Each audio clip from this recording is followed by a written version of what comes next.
बोलो सदगुरुदेव भगवान की जय। मेरे प्रिय आत्मनो, आप सबके हृदय में बैठे परमात्मा को कोटि कोटि प्रणाम। सतगुरुदाता तेरी जय। तो आज एक वीडियो और मिली है मुझे, जिसमें वो हनुमान के ऊपर बता रहे हैं। तो इसे भी मैं सुनाना चाहूंगी कि लोगों के अंदर इन किताबों ने क्या छाप छोड़ी है, क्या समझ वो पाए हैं पढ़े लिखे लोग इन ग्रंथों में, कितना समझ पाए हैं परमात्मा को इन ग्रंथों में। तो इसलिए मैं कहती हूँ,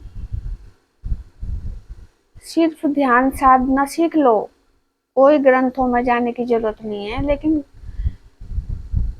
उससे पहले आप साधना करो, तब समझ में आएंगे आपके ग्रंथ। ज्यादा नहीं आएंगे, पर इतना तो आ ही जाएगा क्या सही है क्या गलत है।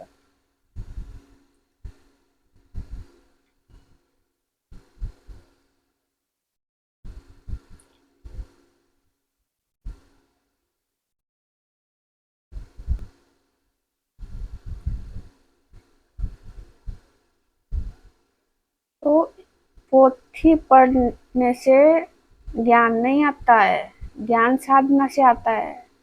इसलिए कबीर के दोहे में यही लिखा है, पोथी पढ़ पढ़ जग मुआ, पंडित भया न कोई, ढाई अक्षर प्रेम के पढ़े सो पंडित होए। जब तक प्रेम के ढाई अक्षर नहीं पढ़ोगे, ढाई अक्षर से प्रेम बनता है। प्रेम क्या है? परमात्मा के लिए प्रेम जगाना। जब आप साधना करते हो और प्रेम परमात्मा के लिए है नहीं आपके अंदर, तो साधना कहाँ लगेगी फिर? प्रेम से ही तो प्रकट होता है परमात्मा। इसीलिए कहा गया है, ढाई अक्षर प्रेम के पढ़े से पंडित होए। पढ़ने का मतलब यह नहीं कि ढाई अक्षर लिख दिए प्रेम के और पढ़ लिया उसे। उसे अपने अंदर उतारना है, उस प्रेम को परमात्मा के लिए। जैसे आप अपनी प्रेमिका प्रेमिका प्रेम अपने अंदर उतारते हो ना, परमात्मा का प्रेम भी अपने अंदर उतारना पड़ेगा, तब परमात्मा मिलते हैं, प्रकट होते हैं, तब ज्ञान आता है समझने का। और ये होता है श्वासों का यज्ञ। उससे इसके सिवा कोई दूसरा रास्ता नहीं है आपके पास। ये जो कहते हैं नाम जप करो और ये हो जाएगा, नाम जप करो मोक्ष मुक्ति मिल जाएगी, नाम जप करने का, राम राम राम राम करते रहो, इससे मुक्ति थोड़ी मिलेगी, इससे मोक्ष थोड़ी मिलेगा। जब तक अपनी सांसों को नहीं समझोगे, साधोगे इसे, तब तक राम का नाम असर नहीं करेगा।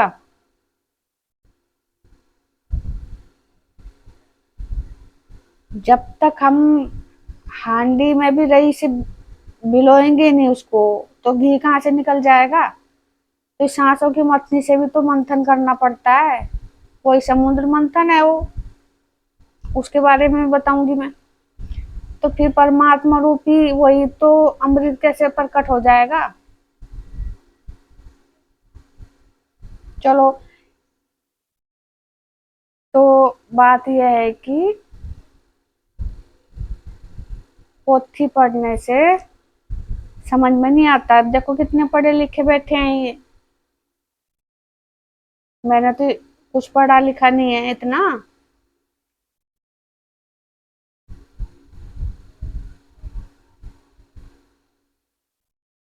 तो पढ़ने से इनको कितना ज्ञान आ रहा, समझ पाई हकीकत को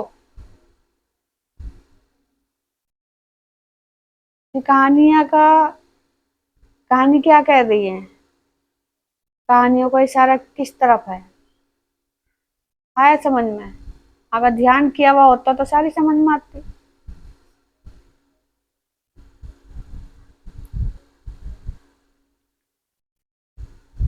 ध्यान कर लो, कोई पुस्तक पढ़ने की जरूरत नहीं है, कोई पुराण पढ़ने की जरूरत नहीं है, कोई वेद पढ़ने की जरूरत नहीं है। मोक्ष मुक्ति ध्यान से मिलता है, पढ़ने से नहीं मिलता। पढ़ने से सिर्फ उसके जाने का रास्ता मिल सकता है, वो भी खोजना जानता हो कोई तो। ये पुराण पोथी गीता तो बहुत लोगों ने पढ़ ली, खोज पाया कोई रास्ते को?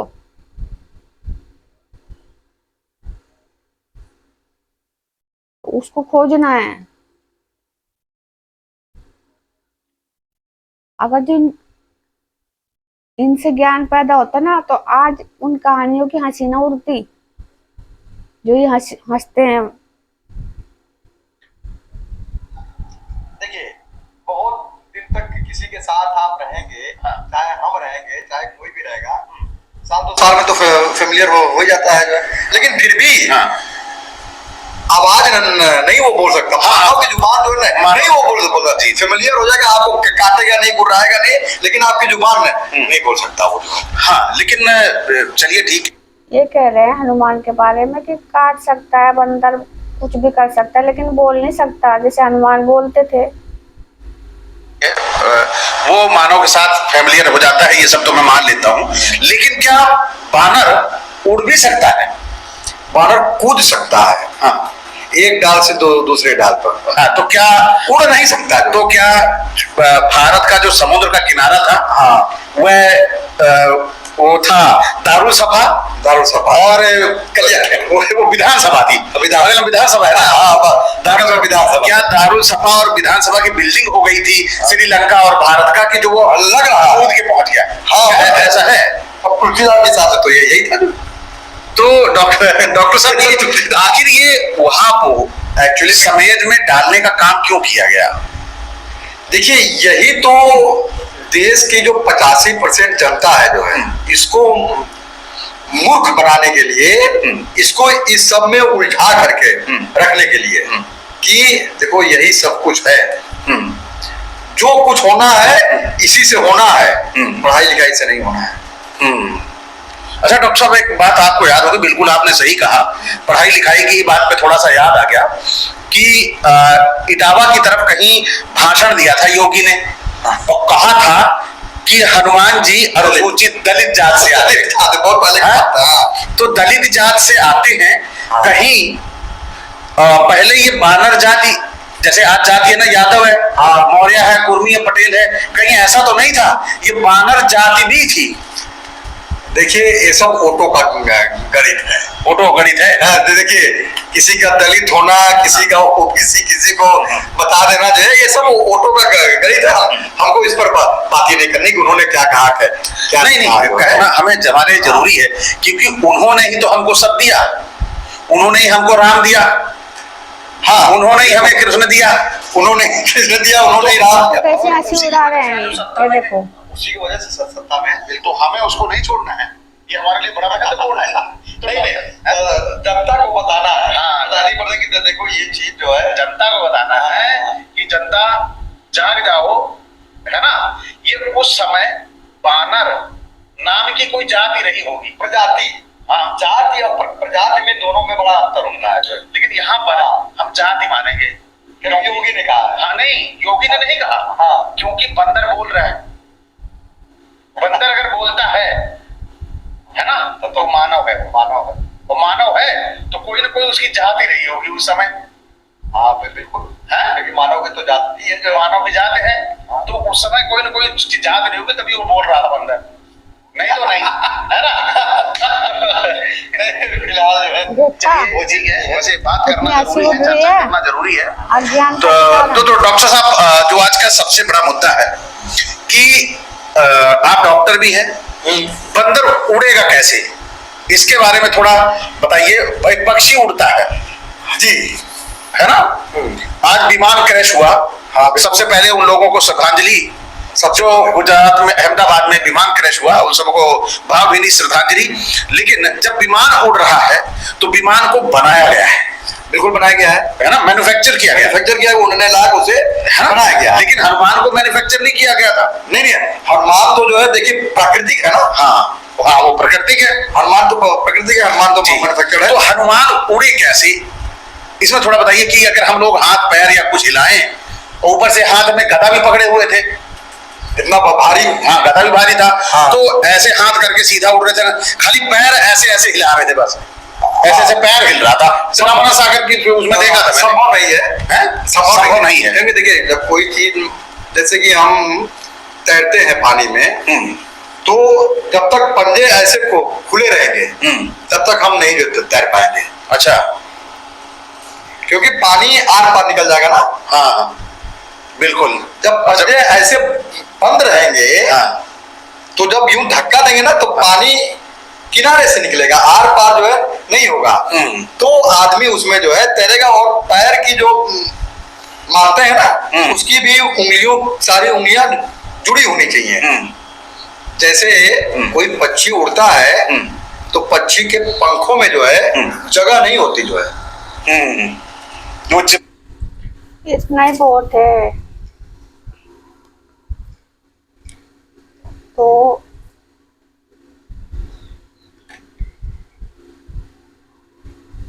हनुमान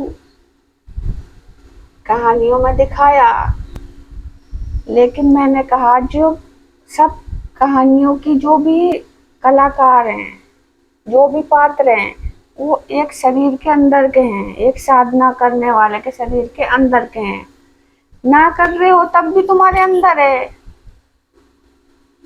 आपने प्रकट ही तो नहीं किया, लेकिन अंदर तो है ना आपके सब कुछ।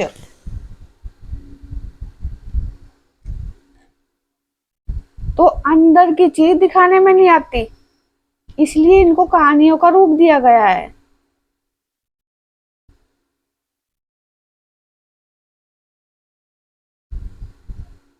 अब सोचने वाली बात यह है कि जैसे वानर था, वानर कहा गया, देखो वानर जैसे हनुमान है, ऐसे वानर प्रकृति में भी खड़े कर दिए बंदर के रूप में भटकाने के लिए। तो उन बंदरों को देख के ही तो कहते हैं कि बंदर कैसे बोल सकता है।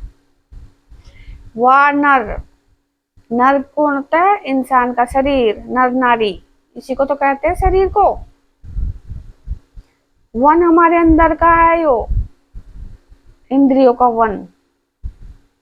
तो इस वन में रहने वाला नर हम हुए ना, तो बोलेगा कौन? हम। महसूस कौन करेगा? हम। देखेगा कौन? हम। सुनेगा कौन? हम। तो वो रूप है वो वानरों का, रीछ का, किसी भी पात्र का। एक इंसान का रूप इसलिए दिखाते हैं क्योंकि अंदर की चीज दिखाने में नहीं आती, इसको रूप दे दिया गया। मन को रूप दे दिया, बुद्धि को रूप दे दिया, जामावंत हो गए, जैसे हनुमान को रूप दे दिया, उड़ता था। हमारी सांस, सांस कोई दिखा सकता है बाहर? सांस को निकाल के कोई उसको दिखा सकता है? सांस क्या बोलेगी? तो वो कहानियों के रूप में दर्शाए गए हैं ये चीज। तो सांस ही तो उड़ती है, सांस छोटी होती है, सांस बड़ी होती है, सांस गायब हो जाती है। तो पिछली वीडियो में सब बता रखा है मैंने, जो जो नाम दिए गए हैं हनुमान को, सब कुछ बताया मैंने पिछली वीडियो में हनुमान के बारे में। तो सांस हनुमान है हमारी।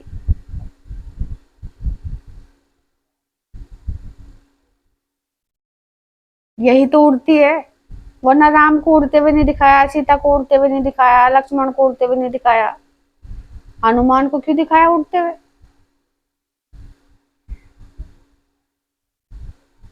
तो सांस उड़ती है, और जितने भी सांसों के रूप हैं सब उड़ने वाले हैं।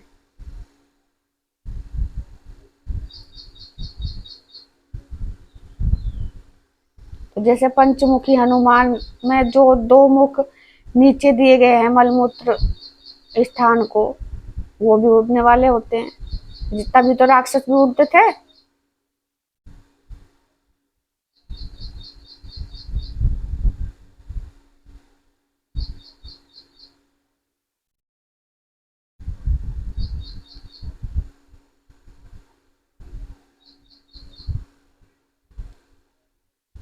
तो सांस है हनुमान।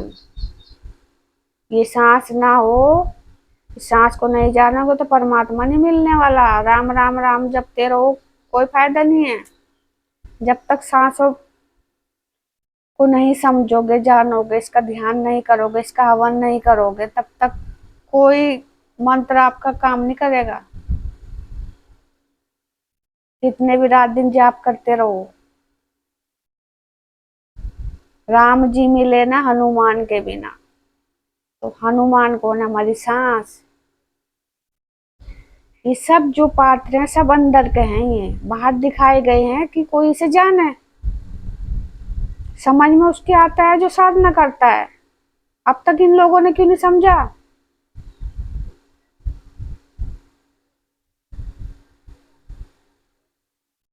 साधना से पंडित बनता है इंसान। ये 4 वर्ण होते हैं, कोई ये जाति नहीं है। ये साधना के 4 वर्ण, शूद्र, वैश्य, क्षत्रिय और पंडित। इसी को आप लोगों ने जातियां बना दी, बाहर खड़ी कर दी, और इससे फिर कई जातियां बन गई।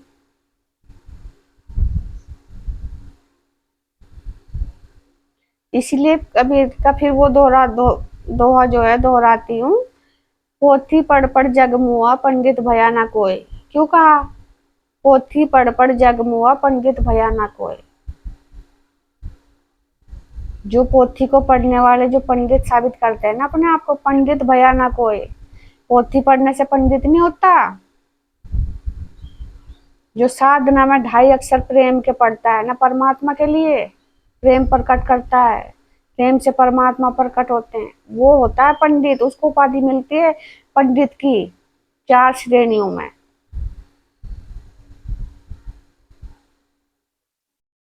तो ये साधना की श्रेणी है, नीची ऊंची स्तर। इसी को वर्ण कहा गया है। 4 वर्णों में बांटा इसको, ना कि 4 मनुष्यों में बांटा, ना 4 जातियों में बांटा। वर्ण है ये। एक ही साधक पहले शूद्र की अवस्था में ध्यान होता है, फिर वही साधक का परिवर्तन होकर वो शूद्र।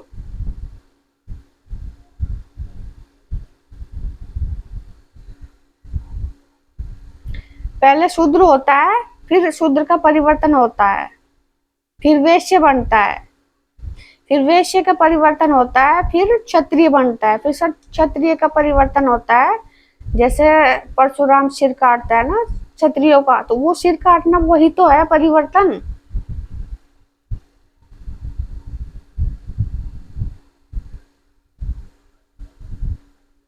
तब वो ब्राह्मण श्रेणी में आता है। ब्राह्मण से ऊपर उठ के जब परमात्मा से मिल जाता है, वो सतलोक में चला जाता है, तो ये ब्राह्मण की सब कुछ वो परमात्मा हो जाता है, सब नीचे छूट जाता है, उसका स्वरूप बन जाता है वो। तो ये साधना के द्वारा हमें वर्ण मिलते हैं, ये जिसको आप लोग जाति समझते हो। तो पोथी पढ़ने से कोई पंडित नहीं होता। कोई जाति पंडित की गर्भ से पैदा नहीं होती, कर्म से पैदा होती है जाति पंडित की। कर्म से पंडित पैदा होता है, साधना कर्म, यज्ञ कर्म, इससे होता है पंडित।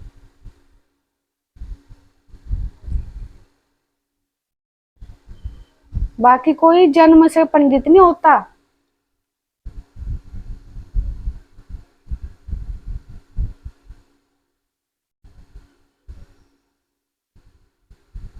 जैसे आप क्लासों में डिग्री 1st 2nd 3rd की हासिल करते हो ना, 4th, तो ये भी डिग्री है 1st 2nd 3rd।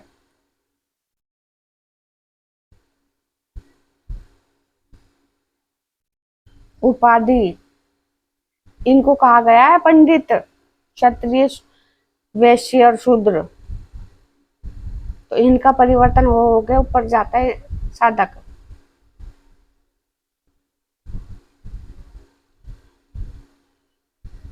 तो अपने अंदर प्रेम प्रकट करो परमात्मा के लिए, सच्चा प्रेम, दया, धर्म। जहाँ दया होगी वहां धर्म होगा। तो अपने अंदर दया लाओ, जैसे तुम हो खुद ऐसे दूसरे को भी देखो, चाहे वो जानवर है, चाहे कोई कीट पतंगा है, कुछ भी है, उसमें भी वही आत्मा है जो तुम में है। उसको भी अपने नजरिए से देखो। जो तुम्हें गर्मी लगती है उसको भी गर्मी लगती होगी, जो तुम्हें ठंड लगती है उसको भी ठंड लगती होगी। जो कुछ तुम्हें एहसास होता है वो उसको भी एहसास होता है। जैसे आप गाय डंगर पालते हो और वो धूप में खड़े रहते हैं, अपने आप पंखे के नीचे आ जाते हो, सब कुछ उनको धूप में बांध देते हो, क्या उनको गर्मी नहीं लगती? साथ मान लो गर्मियों की भी बरसात होगी ना, तो 1-2 दिन की बारिश चलो जानवर में सहन कर लेगा, लेकिन मैं देखती हूँ 8-8, 9-9 दिन जब झड़ी लग जाती ना, झड़ी में रात दिन वहीं बंद रहे बाहर ही, क्या उनको ठंड नहीं लगती? क्या उनको जो नीचे गारा होता है उसमें मच्छर पनपते हैं, वो मच्छर उन्हें तंग नहीं करते? सूखे में भी तो बांध सकते हो। रात दिन की जड़ी जो 8-9 दिन लग जाए, ठंडी ठंडी हवा चले, क्या डंगर है तो वो, अगर तो तुमने बांध रखे हैं ना तो उसका ख्याल रखो। जो बाहर जानवर जंगल में है उसकी आपकी कोई जिम्मेदारी नहीं है, वो अपनी करनी भोग रहे हैं, भोग तो ये भी रहे हैं, लेकिन तुमने बांध रखे हैं वो, इसलिए जिम्मेदारी तुम्हारी होती है उनकी सुख दुख की। ना बांधो तो तुम्हारी कोई जिम्मेदारी नहीं है, बांध रखे हैं तुमने अपने सुख के लिए, अपने स्वार्थ के लिए, तो उस वो पाप पुण्य आपकी गठरी में बंधेगा। या तो उनको खोल दो, उसका कोई नहीं लगेगा आपको पाप पुण्य। लेकिन आपने बांध रखे, वो अपनी मर्जी से ना धूप में जा सकता है ना छांव में, तो इसका दंड किसको किसको मिलेगा? पालने वाले को। तो इससे बचो, हर जीवों पर दया करो। बाहर भी अगर जो आपका मन हो ना, तो बाहर भी उनकी सेवा पानी कर दो, दया कर दो। पड़ोसी का डंगर अगर धूप में बंध रहा है और आपने देख लिया उसको धूप में बंध रहा, वो हाँफ रहा है, उसको बोल दो, चाहे आपकी उससे लड़ाई है, लेकिन उसको बोल दो, उसको छांव में कर दो। कैसे जीभ बाहर निकाल के हाँफते हैं डंगर और मुंह से लार चूती रहती है धूप में, है? उसमें मत देखो कि पड़ोसी के साथ हमारी लड़ाई, किसी और के द्वारा बोल के बता दो, उसको फोन कमा लो।